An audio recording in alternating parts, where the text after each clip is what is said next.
വടകര മാക്കൂൽ പീടികയിലെ രൂപകലാ സാംസ്കാരിക വേദിയുടെ വാർഷികാഘോഷം 26 ഫെബ്രുവരി 1-2 തീയതികളിലായി നടക്കുമെന്ന് ഭാരവാഹികൾ വാർത്താ സമ്മേളനത്തിൽ അറിയിച്ചു. 26-ന് മാക്കൂൽ സ്കൂളിൽ വടകര നഗരസഭ വൈസ് ചെയർമാനും രാഷ്ട്രീയ കലാ സാംസ്കാരിക രംഗത്തെ സജീവ സാന്നിധ്യമായിരുന്ന KP ബാലൻ മാസ്റ്ററുടെ സ്മരണാർത്ഥം ക്വിസ് മത്സരം നടക്കും. UP HS വിഭാഗം രാവിലെ 10 മണിക്കും പൊതുവിഭാഗം ക്വിസ് വൈകിട്ട് 3 മണിക്കും നടക്കും. ഫെബ്രുവരി 1-ന് വൈകിട്ട് 7-ന് സാംസ്കാരിക സമ്മേളനം Kerala folklore academy chairman OS Unnikrishnan ഉദ്ഘാടനം നിർവഹിക്കും. തുടർന്ന് വിവിധ കലാപരിപാടികൾ അരങ്ങേറും. 2-ന് പ്രാദേശിക കലാകാരന്മാരുടെ വിവിധ പരിപാടികൾക്കു ശേഷം ബ്ലാക്ക് മീഡിയ കണ്ണൂർ അവതരിപ്പിക്കുന്ന ഉരിയാട്ട് പെരുമ എന്ന നാടൻപാട്ട് മെഗാ ഷോയും ഉണ്ടായിരിക്കും.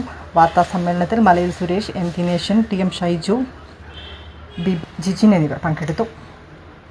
സാംസ്കാരിക രംഗത്ത് സജീവമായി പ്രവർത്തിച്ചിരുന്ന രൂപകലാ സാംസ്കാരിക വേദിയുടെ 10ാമത് വാർഷികാഘോഷം ഈ മാസം 26-ന് ഫെബ്രുവരി 1-2 തീയതികളിലായി 3 ദിവസങ്ങളിലായി അതിവിപുലമായ പരിപാടികളോടെ നടത്തപ്പെടുകയാണ്. ഈ മാസം 26-ാം തീയതി നമ്മുടെ വടകര നഗരസഭയുടെ മുൻ വൈസ് ചെയർമാനും രാഷ്ട്രീയ കലാ സാംസ്കാരിക രംഗത്തെ സജീവ സാന്നിധ്യവുമായ ശ്രീ KP ബാലൻ മാസ്റ്ററുടെ സ്മരണാർത്ഥം ക്യാഷ് പ്രൈസ് ക്വിസ് മത്സരം സംഘടിപ്പിക്കും.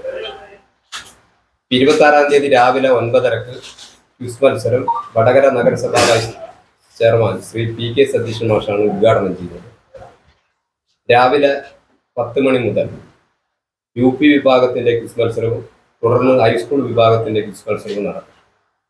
അന്ന് വൈകിട്ട് 3 മണിക്ക് പൊതുജനങ്ങൾക്കാകെ പങ്കെടുക്കാവുന്ന ജനറൽ ക്വിസ് മത്സരവും സംഘടിപ്പിക്കുക. ഫെബ്രുവരി മാസം 1-ാം തീയതി 7 മണിക്ക് വൈകിട്ട് 7 മണിക്ക് സാംസ്കാരിക സമ്മേളനം ബഹുമാനപ്പെട്ട കേരളത്തിലെ പോപ്പുലർ അക്കാദമിയുടെ ചെയർമാനായിട്ടുള്ള കവിയും ഗാനരചയിതാവുമായിട്ടുള്ള ശ്രീ ഉണ്ണികൃഷ്ണൻ OS ആണ് സാംസ്കാരിക സമ്മേളനം ഉദ്ഘാടനം ചെയ്യുന്നത്. തുടർന്ന് വിവിധ കലാപരിപാടികൾ ഉണ്ടാകും. പിറ്റേ ദിവസം ഫെബ്രുവരി മാസം 2-ാം തീയതി പ്രാദേശിക കലാകാരന്മാരും കലാകാരികളും അവതരിപ്പിക്കുന്ന വിവിധ കലാപരിപാടികളും തുടർന്ന് കണ്ണൂർ ബ്ലാക്ക് മീഡിയ അവതരിപ്പിക്കുന്ന ഉരിയാട്ട് പെരുമ